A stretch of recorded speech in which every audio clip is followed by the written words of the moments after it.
El tenedor golpeó el plato con un estrépito, como un disparo. Lo sentí antes de oírlo, esa tensión en el aire cuando todos en una habitación contienen la respiración. La voz de mi abuelo llegó después, baja y pausada, abriéndose paso entre la charla de la cena como una navaja corta la seda. Llevas años recibiendo pagos por discapacidad, Iris. 20 pares de ojos se volvieron hacia mí. El pollo asado de repente olía demasiado intenso, demasiado fuerte. La mano de mi prima Sara se quedó congelada a medio camino de su boca. La copa de vino de la tía Maureen parecía flotar en el aire. Incluso Emma, mi hermana menor, levantó la vista del móvil, con las cejas perfectamente delineadas arqueadas en señal de confusión. No podía respirar. Las paredes del comedor parecían cerrarse sobre mí, esas paredes color crema que había contemplado durante miles de incómodas cenas familiares. La colección de platos antiguos de mi madre llenaba las estanterías empotradas, cada uno colocado con una precisión casi museística. Todo en esta casa tenía su lugar, su propósito, su historia. Todo menos yo. ¿Qué quieres decir? Mi voz salió más baja de lo que pretendía, apenas un susurro. Fue entonces cuando lo vi, el hombre de pie detrás de mi abuelo, aferrado a una carpeta de manila contra su pecho como si contuviera secretos de estado. Su traje era demasiado formal para una cena familiar, su postura demasiado rígida. No era de la familia. No era un amigo. Era algo completamente distinto. Mi madre, Linda, evitaba mirarme a los ojos. Jugaba con su servilleta, doblándola y desdoblándola en cuadrados cada vez más pequeños. Mi padre, Mark, de repente encontró fascinante su puré de patatas, y lo removía en el plato con lentos y deliberados círculos. El hombre abrió la carpeta. Crecí entendiendo que el amor tenía condiciones, aunque nadie lo dijera abiertamente. Estaba presente en los pequeños momentos, esos que te van desgastando poco a poco sin que te des cuenta hasta que ya estás vacío.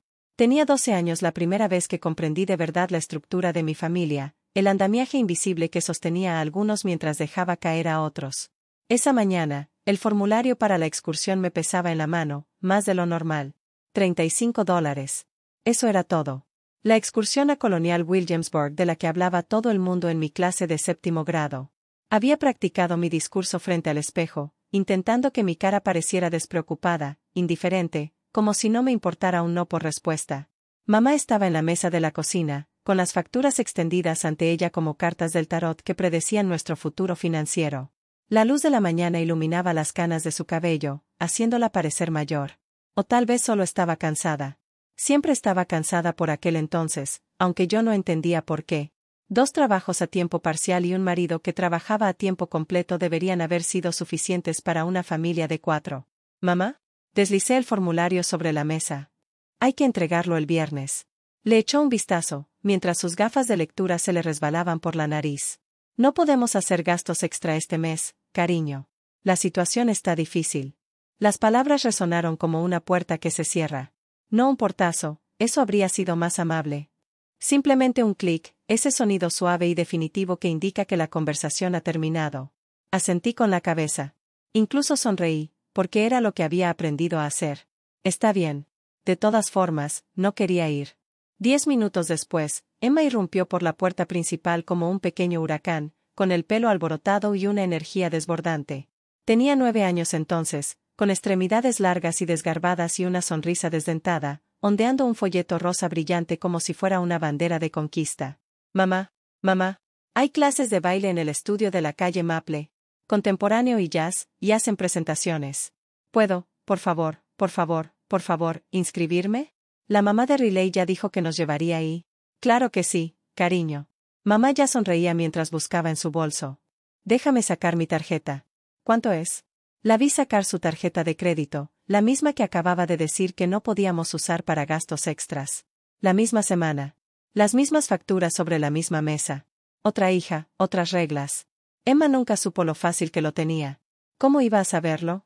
Cuando eres la favorita, no sientes el peso del amor preferencial, simplemente te sientes querida. Somos los demás quienes hacemos los cálculos, quienes contamos las sonrisas y medimos los momentos, tratando de averiguar dónde nos equivocamos.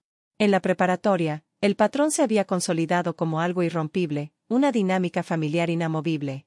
La computadora portátil de Emma se rompió durante su 2º año, se le cayó, accidentalmente, por supuesto, aunque este era el tercer accidente, con aparatos electrónicos caros. Su padre le encargó una nueva MacBook Pro esa misma tarde, pagando extra por la entrega al día siguiente.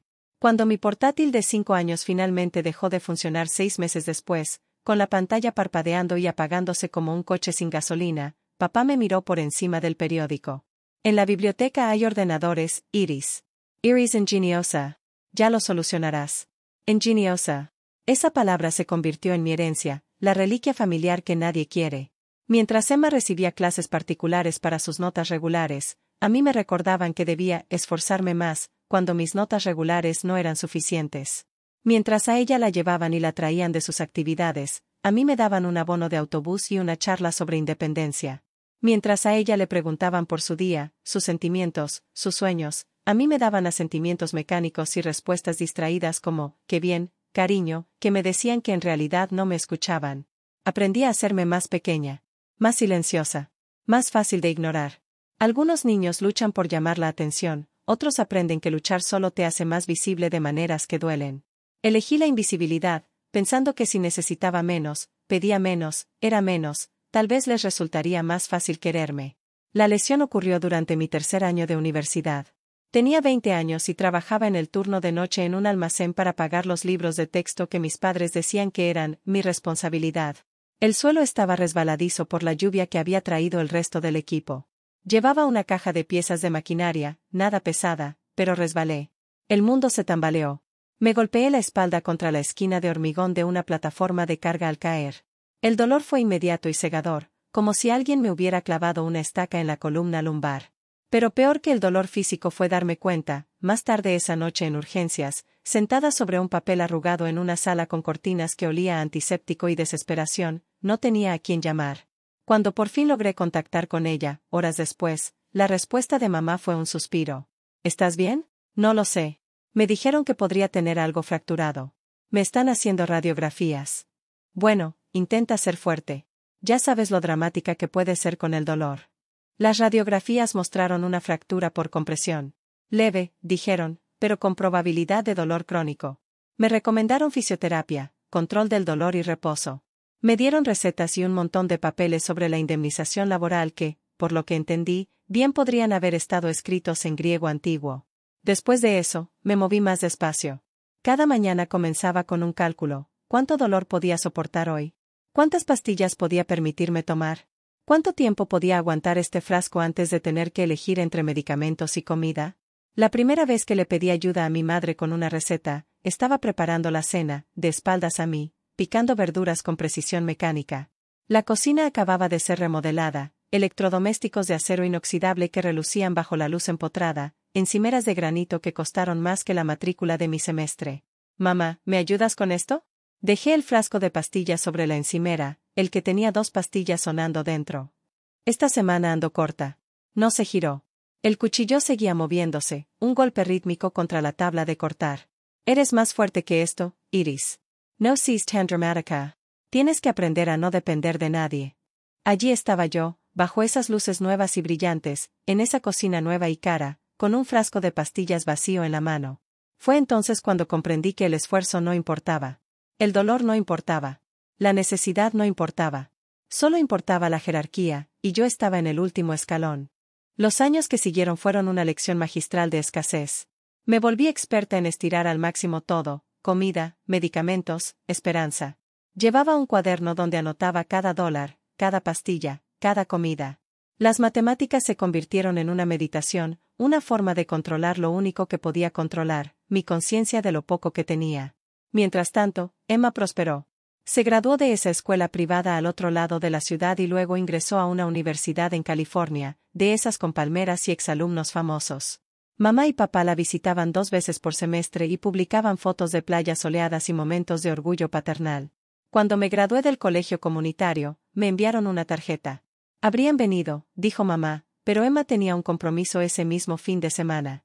Me mudé a Seattle por un trabajo que apenas me alcanzaba para pagar el alquiler. Mi apartamento era un estudio con calefacción irregular y vistas a una pared de ladrillo. La luz del pasillo parpadeaba constantemente, un pulso estroboscópico que habría vuelto loco a cualquiera. A mí me parecía honesta. Nunca fingió ser algo que no era. No sabía lo que habían hecho mis padres. ¿Cómo iba a saberlo? No se echa de menos el dinero que nunca supiste que existía. Simplemente sigues viviendo, sigues sobreviviendo, sigues diciéndote a ti mismo que todo el mundo tiene dificultades, que no eres especial, que este tipo de pobreza es lo que pasa cuando no eres el hijo favorito. La verdad salió a la luz en Acción de Gracias, por supuesto. Porque los secretos familiares siempre salen a la luz durante las fiestas, cuando todos están reunidos alrededor de las mesas fingiendo que la proximidad equivale a conexión. El abuelo había estado callado toda la noche, algo inusual en él. Era el padre de mi padre, un contable jubilado de mirada penetrante y un agudo sentido de la justicia. Siempre me había tratado con amabilidad, con una dulzura que me resultaba extraña en mi familia. A veces, al despedirnos, me daba un billete de 20, presionándolo contra mi palma con una mirada cómplice que delataba que veía más de lo que aparentaba. Esa noche, había traído un invitado.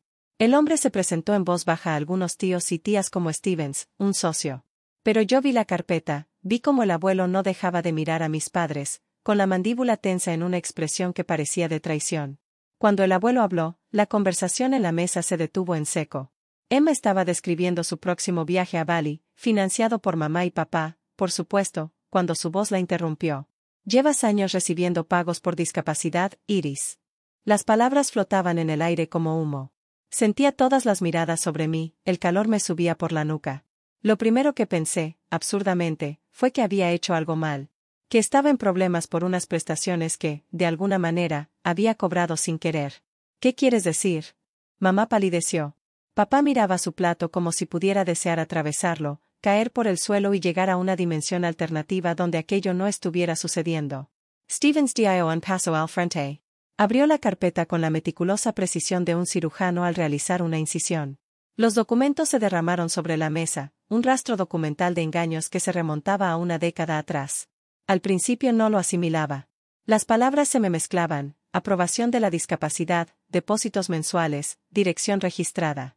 La dirección de mis padres. La firma de mi madre. Año tras año tras año. Estos pagos, dijo Stevens, mientras su dedo trazaba una línea en uno de los documentos, fueron aprobados para apoyar a Iris tras su lesión laboral y su posterior condición de dolor crónico. Todos y cada uno de los pagos fueron desviados a esta dirección. Ninguno de ellos le llegó. Emma abrió la boca. ¿De qué estás hablando? Iris no recibe ninguna prestación por discapacidad. Siempre ha trabajado. Porque tenía que hacerlo, dijo el abuelo con la voz ligeramente quebrada. Porque no sabía que existía ese dinero. Mille avant. La silla rechinó contra el suelo de madera, un ruido ensordecedor en el repentino silencio. Nadie intentó detenerme. Nadie me tendió la mano. Caminé hacia el pasillo, con las piernas moviéndose casi por inercia, y me paré frente a la foto familiar que colgaba cerca de la puerta. Mamá, papá y Emma, una foto tomada hace 2 años durante aquella visita a California. Los tres sonriendo, con la puesta de sol de fondo tiñendo todo de dorado. Yo no salía en la foto. Estaba trabajando. O no me habían invitado. No lo recordaba, y daba igual. El resultado era el mismo. En el baño, con manos temblorosas, saqué el teléfono y entré a mi cuenta bancaria. Mi saldo me miraba fijamente, $247,32. Una semana antes de cobrar. Una semana racionando la comida y caminando en vez de coger el autobús. Revisé meses de transacciones, buscando algo, cualquier cosa inusual. Nada. Solo mis pequeños sueldos, mis retiradas cuidadosas, mi pobreza documentada en tinta digital. Abrí un nuevo correo electrónico a la Administración del Seguro Social. Mis dedos se movían con firmeza por la pantalla, sin titubear ni dudar. Les escribo para solicitar un historial completo de todos los pagos por discapacidad emitidos a mi nombre, incluyendo las direcciones y fechas de pago. Les ruego que me faciliten esta información lo antes posible. Gracias, Iris Chan. Al regresar al comedor, no me senté. Me quedé de pie en la puerta, observando la escena como una extraña. Mi familia había retomado la comida, aunque la conversación era apagada, tensa. Emma parecía confundida. Varios tíos y tías cuchicheaban entre sí. Mis padres permanecían inmóviles, como estatuas, a la cabecera de su impecable mesa. Los ojos del abuelo se encontraron con los míos.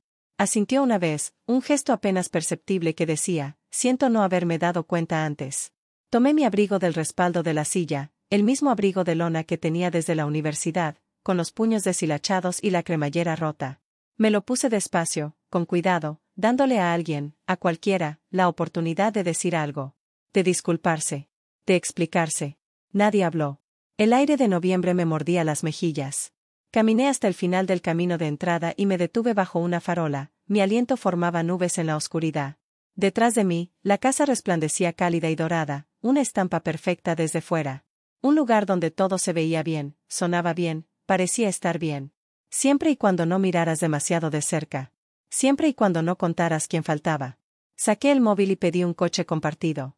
Mientras esperaba, abrí el bolso y revisé su contenido, un frasco de pastillas casi vacío, un montón de recibos de copagos que apenas podía pagar, mi libreta gastada llena de cálculos minuciosos. Prueba de una vida vivida en la escasez, donde el dinero con mi nombre financiaba la comodidad de otra persona. De vuelta en mi apartamento de Seattle esa noche, no lloré. No me enfurecí. Extendí todo en el suelo, recibos, facturas, historiales médicos, extractos bancarios, y empecé a organizarlo. Ese era un lenguaje que entendía, documentación, pruebas, hechos. Los hechos no favorecían a un hijo más que a otro. Los hechos no ponían excusas ni mostraban preferencias. Creé una hoja de cálculo. Columna A, fechas. Columna B, gastos médicos. Columna C, estimación de la prestación por discapacidad que debería haber recibido. Cuando consulté la prestación mensual promedio por discapacidad para mi afección y la multipliqué por 10 años, la cifra que apareció en la pantalla me dejó atónito, aproximadamente $280,000. $280,000. Mientras yo racionaba mis medicamentos, ellos remodelaron su cocina. Mientras yo tenía que elegir entre comida y alquiler, Emma empezó a ir a un colegio privado. Mientras yo viajaba en autobús porque mi coche se averió y no podía permitirme otro, ellos compraron un todoterreno nuevo. Alrededor de la medianoche, llegó el correo electrónico de la Administración del Seguro Social, su solicitud ha sido recibida y está siendo procesada. Nos pondremos en contacto con usted en un plazo de 10 días hábiles. Me quedé mirando la pantalla, luego los papeles esparcidos a mi alrededor como pruebas en la escena de un crimen. Le susurré a mi apartamento vacío, no arreglaré lo que han roto. Pero tampoco lo cargaré más. A la mañana siguiente, conduje de vuelta a casa de mis padres. Los coches ya estaban aparcados en la calle, al parecer, estaban celebrando una especie de brunch familiar, comportándose como si la revelación de la noche anterior hubiera sido solo un pequeño percance incómodo que se podría solucionar con mimosas y pasteles. Dentro, el comedor lucía idéntico al de la noche anterior. La misma mesa, las mismas sillas, la misma jerarquía con mamá y papá en el centro, como monarcas presidiendo su corte. Emma estaba sentada cerca, con expresión de fastidio porque el drama continuaba. Pero el abuelo también estaba allí, y Stevens, y la carpeta seguía abierta sobre la mesa. Vamos a terminar con esto, dijo el abuelo cuando entré. Su voz tenía ese tono que recordaba de mi infancia, ese que significaba que alguien estaba a punto de afrontar las consecuencias. Mamá intentó interrumpir. Papá, ¿podemos esperar un poco? Iris está claramente molesta, y... Él levantó una mano. Ella guardó silencio de inmediato, y su boca se cerró con un chasquido casi audible. No se trata de que Iris esté molesta, dijo. Se trata de un robo. La palabra impactó como un golpe físico. Mamá se estremeció. Papá se puso rojo de vergüenza. No robamos nada, dijo papá, pero su voz sonaba poco convincente. Hubo un malentendido sobre cómo se harían los pagos. Stevens puso el primer documento sobre la mesa. Luego otro. Y otro más. Una década de pagos por discapacidad, cada uno depositado en la cuenta de mis padres. Cada uno con la firma de mi madre, la dirección de mis padres. Cada uno destinado a mí, pero desviado a ellos. Estos pagos, dijo Stevens con calma, fueron aprobados para cubrir las necesidades médicas de Iris tras su accidente laboral. Todos los depósitos se redirigieron a este domicilio. Según nuestra investigación, Iris nunca fue informada de la existencia de estos pagos. Los ojos de Emma se abrieron de par en par. Espera, ¿le quitaste el dinero de su pensión por discapacidad? La voz de mamá se quebró. Teníamos gastos. Pensábamos, la educación de Emma no fue barata, la casa necesitaba arreglos, y creíamos que Iris se las arreglaba bien sola. Siempre ha sido muy independiente. ¿Independent? La risa del abuelo fue amarga. La hiciste independiente robándole su red de apoyo. Papá intentó un enfoque diferente. Íbamos a decírselo. Con el tiempo. Cuando llegara el momento adecuado. ¿Después de 10 años? Pregunté por primera vez, con una voz sorprendentemente firme. ¿Cuándo era el momento adecuado, exactamente? ¿Después de haber estado otra década sin medicación? ¿Después de haber trabajado incansablemente para gestionar la discapacidad por la que recibías ayuda? Stevens colocó una última hoja sobre la mesa, un resumen que mostraba el monto total desviado, $287,450 en 10 años. La habitación quedó en silencio. Incluso Emma había dejado de mirar su teléfono. Mamá lloraba ahora, lágrimas silenciosas por las que tal vez sentí lástima. Papá parecía más pequeño, disminuido. Eran ellos quienes siempre habían parecido tan grandes, tan controladores, tan seguros de su derecho a dirigir nuestra familia como un reino donde el amor se distribuía según el favoritismo en lugar de la necesidad. ¿Y ahora qué?, preguntó papá, con la voz apenas audible. Steven cerró la carpeta. Las cuentas vinculadas a estos depósitos quedarán congeladas hasta que se lleve a cabo una investigación formal. Se contactará directamente con Iris para tratar el tema de la restitución. Dada la evidencia de fraude, es posible que se presenten cargos penales, aunque en última instancia la decisión recae en Iris. Mamá me miró con ojos suplicantes. Iris, cariño, tienes que entender. No tengo por qué entender nada, dije en voz baja. Durante 10 años me hiciste creer que no merecía la pena mantenerme. Me viste sufrir. Me viste saltarme comidas para poder pagar las medicinas. Les dijiste a mis familiares que era irresponsable con el dinero cuando, literalmente, te estabas quedando con el dinero destinado a que yo pudiera vivir. No tengo por qué entender eso. Nadie podría entenderlo. El abuelo se levantó. No tienes que quedarte aquí, me dijo. No les debes ni un minuto más. Tenía razón. Pasé toda mi vida en esa familia intentando ganarme lo que a Emma se le había dado libremente: atención, apoyo, cuidados básicos. Pasé años haciéndome más pequeña, más silenciosa, menos una carga, intentando ser digna de un amor que debería haber sido incondicional. Tomé mi abrigo. Emma miraba a nuestros padres como si los viera por primera vez. Quizás así era. Quizás ese era el momento en que se daba cuenta de que su infancia idílica se había construido sobre mi sacrificio. Salí sin despedirme. Detrás de mí, oí la voz de mamá, cada vez más angustiada, a papá intentando calmarla, a Stevens explicándole lo que sucedería después. Pero los sonidos se desvanecieron al salir, cerrando la puerta de algo más que una casa. Mi abuelo me llevó a casa. No hablamos mucho. ¿Qué se podía decir? Pedir perdón se quedaba corto. La rabia me consumía. Simplemente existimos juntos en el coche, dos personas procesando la misma traición desde perspectivas distintas. Cuando me dejó en casa, me metió algo en la mano. Esta vez no era dinero, sino una tarjeta de visita. Es mi abogada, dijo. Se especializa en abuso financiero a personas mayores, pero ya ha llevado casos como el suyo. Llámela cuando esté lista. Dentro de mi apartamento, dejé la carpeta de documentos sobre la encimera de la cocina. Los papeles se extendieron ligeramente, reflejando la luz parpadeante de la bombilla del pasillo. Pensé en la cocina de mi infancia, aquella con electrodomésticos relucientes y encimeras de granito. Aquella en la que me quedé de pie con un frasco de pastillas vacío en la mano mientras mi madre me decía que fuera más fuerte. Pensé en todas las veces que había creído que el problema era yo. Demasiado dependiente. Demasiado dramática. Una carga excesiva. Como había interiorizado su negligencia como un fracaso mío, como una muestra de mi propia indignidad. Pero de pie en mi pequeño apartamento, con mi luz parpadeante, mis muebles de segunda mano y mis gastos meticulosamente controlados, me di cuenta de algo: había construido esta vida con menos que nada. Había sobrevivido con una fracción de lo que debería haber sido mío. Había sido fuerte, no a pesar de la lucha, sino a través de ella. Y si pude hacer eso sin nada, imagínate lo que podría hacer con lo que me pertenecía por derecho. El correo electrónico de la Seguridad Social llegó 3 días después, confirmándolo todo. La aprobación de la prestación por discapacidad de hacía 10 años. Los pagos mensuales. Los cambios de domicilio que había solicitado mi madre. Las firmas que no eran mías. Toda la documentación que necesitaba para demostrar lo que me habían hecho. Llamé a la abogada del abuelo. Se llamaba María Rodríguez y su voz era cálida pero profesional. Escuchó todo sin interrumpir, tomando notas. Cuando terminé, guardó silencio un momento. Este es uno de los casos más claros que he visto, dijo finalmente. La documentación es excelente. Con su permiso, podemos solicitar la restitución total, además de una indemnización por daños y perjuicios.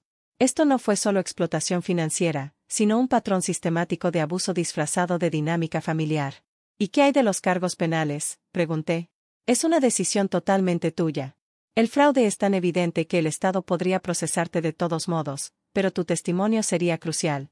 Pensé en las lágrimas de mi madre, en la vergüenza de mi padre, en cómo se les veía cuando se supo la verdad.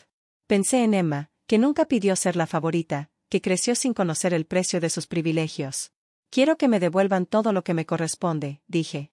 Cada centavo, más los intereses. Pero no quiero presentar cargos. Solo quiero lo que es mío y quiero que esto termine.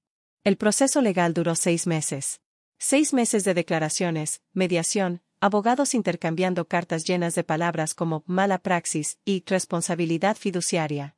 Mis padres intentaron comunicarse conmigo varias veces. Mamá llamó, papá envió correos electrónicos. Emma se presentó en mi apartamento una vez, confundida y dolida, preguntándome cómo podía hacerle esto a la familia. No les respondí ni a mamá ni a papá.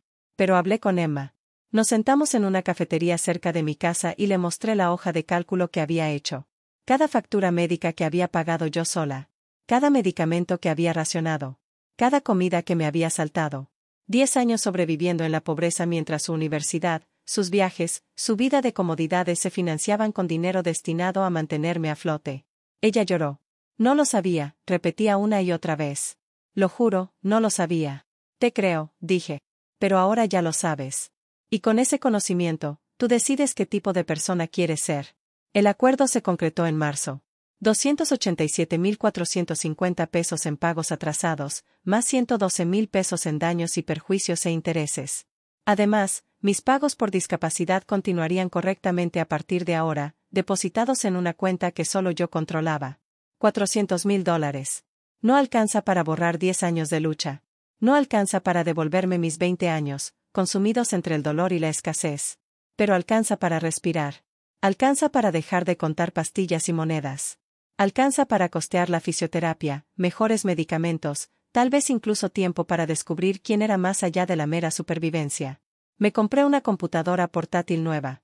Conseguí un autoconfiable. Me mudé a un departamento mejor, con calefacción que funcionaba y luces que no parpadeaban. Empecé la fisioterapia 3 veces por semana. Compré comida sin revisar mi saldo bancario primero. Pequeños lujos que en realidad no lo eran, simplemente la comodidad básica que debería haber tenido desde siempre. Mis padres me enviaron un cheque de $50.000 con una nota que decía, lo sentimos. Esperamos que esto ayude. Lo devolví. No por rencor, sino porque no quería su disculpa en forma de dinero. Quería los 400.000 que me pertenecían legalmente, ni más ni menos. Sus regalos siempre tendrían condiciones. La indemnización me correspondía por derecho, no por elección suya. El abuelo vino a visitar mi nueva casa en junio. Se quedó en mi sala de estar, observando el espacio, las luces que funcionaban, los muebles que había elegido, las paredes que podía pintar del color que quisiera. ¿Estás bien, chico?, preguntó. Lo pensé. ¿Estaba bien? Aún estaba asimilando la traición. A veces seguía enfadada por lo que me habían quitado.